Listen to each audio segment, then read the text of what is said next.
Hey guys, I'm Asvi. I have read entire Gita and I have done quite a bit research on it, and there is something that I'd like to share about it with you. So the one thing that I noticed about Gita is that it actually revolves around one word. I know, right? It's such a big book and there is just so much. It's full of knowledge, right? But there is this one word that it entirely revolves around, and that word is called Sthit Pragya. And it's such a beautiful word, and the meaning is even more beautiful. Okay, so what is Sthit Pragya? So in Gita, Arjun asked Krishna that who is a Sthit Pragya person? And Krishna replies that a Sthit Pragya person can be described as someone who has a balanced state of mind in whatever circumstance. It could be chaos, it could be success, it could be anything, any humanly desire, and that person would have a stable, still, unshaken mind. It's called Sthit Pragya. And I thought that's such a beautiful topic to talk about because, as I said, I know that the life can get really busy. No one actually even has time to read entire Gita now. So I thought that there is this aspect about it which I would love to share with you all. First of all, let me put it back at its place. Okay, so what is Sthit Pragya? I have always had this battle within my mind that one side the Gita says about not having much depth in the feelings. Could be anger, could be happiness, could be sadness. And I was like, wait a second. It's our feelings that make us humans, that make us mortal, right? Then how are we just supposed to put the feelings aside and then you just become like a walking dead, you just become a zombie if you did not have any feelings or if you did not show them any. But then, alright, sorry, I had to cut the video and I'm filming this again the next day.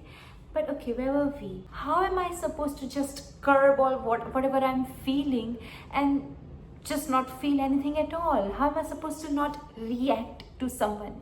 This is just our natural state, right? This is just a natural human tendency. It comes as a natural extension for us to react in some way to whatever is happening. And I again started doing reading more about it, gaining more knowledge about it, what Gita is actually trying to say. And I came to a conclusion. I realized that it's not actually about curbing our own emotions. It's about mastering your own mind to have that deep-rooted stability. Alright, so I look at it in this way that the most important thing in life is clarity, right? To have the clarity where you're going, what's happening, to have that awareness. So that is what Sthit Pragya actually gives you. Because now let me explain this to you. For example, if water is dirty, it's full of mud or it's full of the sand particles, okay? And if the water is stirring, you won't be able to see clearly what's going on, right? But once you give it time and once the water is still and everything settles down, you can see very clearly the clarity, right? You can see the water clearly. So that is clarity. So that is what Sthit Pragya does to you. When you have a calm, stable, balanced mind, you can see everything with such a great clarity.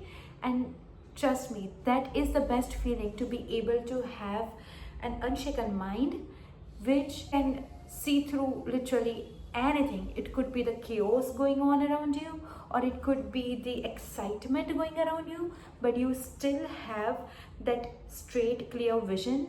That is the most perfect thing. So yeah, that's how I'd like to explain Sthit Pragya to you. Try to consciously act in it, to make your mind, try to keep your mind as stable as you can. No matter how happy or sad you are, just keep it as stable as you can. And trust me, when you try this over the time, it's gonna be like the greatest gift that you have given to yourself, because you are gonna be so unshakable